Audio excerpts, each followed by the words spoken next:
స్థానిక సంస్థల ఎన్నికల్లో సంతానం నిబంధన ఎత్తివేత ఎంతమంది పిల్లలున్నా పోటీ చేయొచ్చు. సర్పంచ్, వార్డు సభ్యులు, ఎంపీటీసీలు, జెడ్పీటీసీలకు వర్తింపు సిద్ధమైన సవరణ ఆర్డినెన్స్కు జారీకి అవకాశం అట. ఎంతమంది పిల్లలున్నా పోటీ చేయొచ్చు. మరి అంతకుముందు ఎందుకు తీసుకురు? ఈ దేశంలో విచ్చలవిడిగా జనాభా పెరుగుతుంది. ఎవరి కోసము? ఇవాళ భారతదేశంలో తెలంగాణలో చూడండి, తెలంగాణలో 2 లేదా 3 పిల్లలకి హిందువులంతా ఆగిపోతున్నారు. కానీ ఎక్కువ మంది పిల్లల్ని అనేది ఎవరు?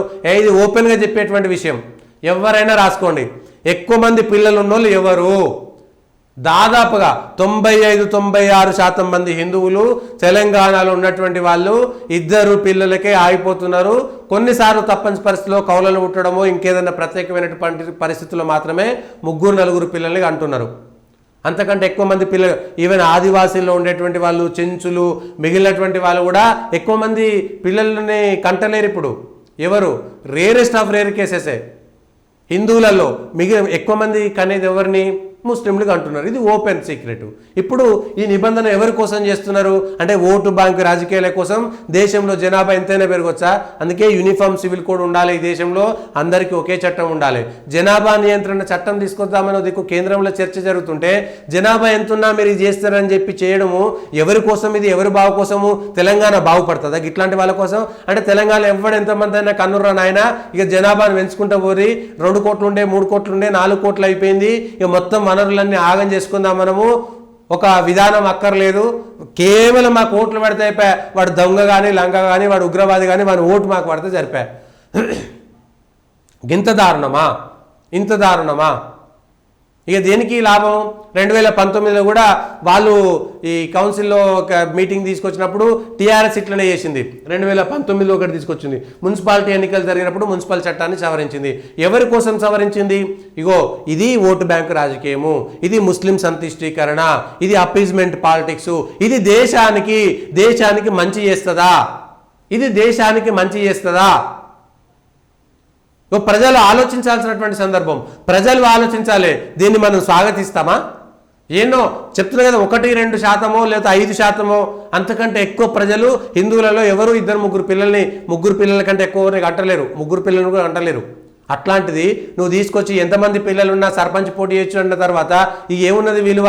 ఇక దేశం మొత్తం నాశనం అయిపోయినా మాకు సంబంధం లేదు, ఇంకా ఓట్లు పడితే చాలు, మా కర్మ ఇంతకంటే ఈ దేశానికి పట్టిన కర్మ కాకపోతే ఏంది ఇది?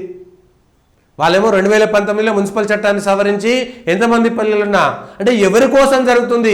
ఈ దేశంలో డెమోగ్రఫీ చేంజ్ అనేటువంటిది చాలా డేంజర్ అయిపోతున్నది. ఈ దేశ విభజనకు కారణమైంది ఏంటి? ఈ దేశంలో ఇవాళ ఈ నార్త్ ఈస్ట్ రాష్ట్రాల్లో జరుగుతున్నటువంటి కొట్లాటలకు కారణం ఎవడు? ఇవాళ మణిపూర్ అల్లర్లకు కారణం ఎవడు? దేశంలో ఈ డెమోగ్రఫీ చేంజ్ అనేటువంటిది చాలా డేంజర్. మనం భారతదేశం భవిష్యత్తు ఏమైపోతున్నది, ఎంత అపాయంలో పడిపోతున్నది అనే దానికి ఒక్కసారి ప్రజల అపాయంలో పడుతున్నది. ఈ దేశ విభజనకు కారణమైనటువంటి వాళ్ళను పెంచి పోషిస్తున్నారు ఇవాళ రాజకీయ నాయకులు, వాళ్ళ ఓట్ల రాజకీయం కోసం, అవసరాల కోసం. ఇంత దారుణమైనటువంటి పరిస్థితికి దిగజారుతున్నారు. ఎంతకైనా 4 ఓట్ల కోసం దిగజారి రాజకీయ పార్టీలు వ్యవహారం చేస్తున్నాయి. ఇంత దారుణమా? ఇంతకంటే అన్యాయం ఏమన్నా ఉంటుందా? ఒక్కసారి ఇది సుప్రీంకోర్టు, హైకోర్టు చర్యలు తీసుకోవాలి. ఇప్పటికే దేశంలో విపరీతంగా జనాభా పెరిగిపోతుంటే జనాభా నియంత్రణ చేయడం కోసం ప్రయత్నం చేస్తుంటే ఇవాళ గతంలో కూడా పట్టుబట్టి కేవలం హిందువులకు మాత్రమే కుటుంబ నియంత్రణ చేసి అవతల వాళ్ళ సంఖ్య పెరిగి ఇవతల వాళ్ళ సంఖ్య తగ్గడానికి కారణం ఏమిటి? జనాభా ఎదుగుదలలో చూడండి. ఇవాళ జనాభా పెరుగుదలలో హిందువుల జనాభా గత 40 సంవత్సరాల్లో ఎంత శాతం పెరిగింది, మిగిలిన వాళ్ళ జనాభా ఎంత శాతం పెరిగింది అనే దానిపైన తీసుకోండి. ఇవాళ దేశం నాశనం కావడానికి కూడా ఎంత దూరం అంటే అంత దూరం పోవడానికి వీళ్ళు ఏదంటే అది చేస్తున్నటువంటి పరిస్థితి. ఆఖరికి మీ రాజకీయ అవసరాల కోసం దేశాన్ని పణంగా పెడతారా? దేశ భవిష్యత్తును పణంగా పెడతారా? అక్కర్లేదా? ఈ దేశం బాగుపడొద్దా? ఈ దేశ వనరులు ఎవరి చేతిలో ఉండాలి? ఇప్పటికే దేశం సర్వనాశనం అయిపోతుంది సెక్యులర్ పేరు మీద. ఇంకా మీరు ఎంత పడితే అంత తీసుకువచ్చి అప్పీజ్మెంట్ పాలిటిక్స్ చేసి ఇంత దారుణంగా చేస్తారా? దేశం ముందుకు పోవాలా, వెనుకకు పోవాలా? ప్రపంచవ్యాప్తంగా యుద్ధాలు జరుగుతున్నది ఎవరి మధ్యన? ఎవరి వల్ల జరుగుతున్నాయి? ఆ విషయాలు చూడండి ఒకసారి. ఎవరి మధ్యన యుద్ధాలు జరుగుతున్నాయి, ఎందుకు జరుగుతున్నాయి? ఇగో ఇజ్రాయెల్ పైన ఇరాన్ క్షిపణుల వర్షము 3 గంటలు. ఇరాన్ ఎందుకు చేయాల్సి వస్తుంది? ఎందుకు? ఆత్మరక్షణ కోసం చేస్తున్నదా? ఎవరి కోసం చేస్తున్నారు? ఆ హిజ్బుల్లా, హమాసు, ఇంకోడు హౌతీలు, బ్యూతీలు, ఆల్ ఖైదాలు, ఇవన్నీ ఎవరి కోసం పుట్టినాయి? ప్రపంచ శాంతి కోసం పుట్టినాయి ఇవన్నీ జరుగుతుంటే, ప్రపంచంలో ఏదో జరుగుతుంటే మనం జాగ్రత్త పడాల్సింది పోయి రాష్ట్రాల్లో మాకు సంబంధం లేదు, ఈ దేశాల సంబంధం. దేశం మంచిగా లేకపోతే రాష్ట్రాలు ఎక్కడ బాగుంటాయి? ఇవాళ ఇజ్రాయెల్ పైన క్షిపణుల దాడి జరుగుతున్నాయి. ఇరాన్ ఏం చేస్తుంది? ఇరాన్కు మద్దతుగా ఇంకేమైనా దేశాలు పోతాయా? ఇరాన్ ఆత్మరక్షణ కోసం చేస్తుందా, లేదా భయపడుతున్నదా? ఇజ్రాయెల్ తట్టుకోగలుగుతుందా? ఇజ్రాయెల్కు మద్దతుగా అమెరికా ఇప్పటికే రంగంలో దిగింది. ఇరాన్ ఏం చేయబోతున్నది? ఇరాన్ దగ్గర అంత శక్తి ఉందా? ఇప్పుడు ఇరాన్ రెచ్చగొట్టినట్టా, లేకపోతే ఇజ్రాయెల్ దగ్గర విషయంలో మేము మాదే అప్పర్ హ్యాండ్ని చూపించుకునేటువంటి ప్రయత్నం చేస్తుందా? ఓ దిక్కు హమాస్ హెజ్బుల్లా మొత్తం పూర్తిగా కనుమరుగైపోయినాయి. లెబనాన్ కూడా ఏం చేయగలుగుతుంది? ఏదో ఉనికిని చాటుకునేటువంటి ప్రయత్నం తప్ప ఇంకేం చేయగలుగుతుంది? యుద్ధాలు అక్కర్లేదు, ప్రపంచం అంతా శాంతిగా ఉండాలనుకుంటే ఇష్టానుసారంగా ఎవరు వ్యవహారం చేస్తారు? అసలు యుద్ధం ఎవడు చేసిండు? ఏ దేశాలను ఎవడు కబ్జా చేసి కబలించుడు? ఏ సంస్కృతిని ఎవడు కబ్జా చేసిండు? ఇవాళ పార్సీ దేశము, పర్షియన్ దేశం ఇరాన్ ఇరాక్గా ఎందుకు మారింది? ఇవన్నీ మనకు అక్కర్లేదా? మనం పట్టించుకోవద్దా?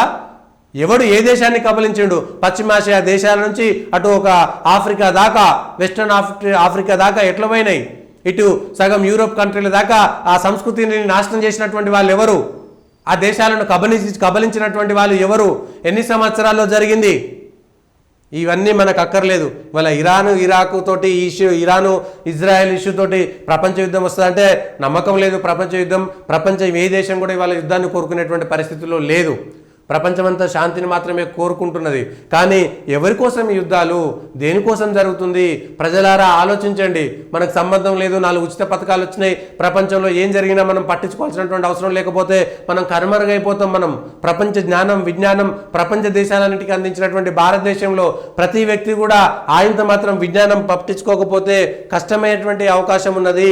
దాన్ని కదా చూడాల్సింది.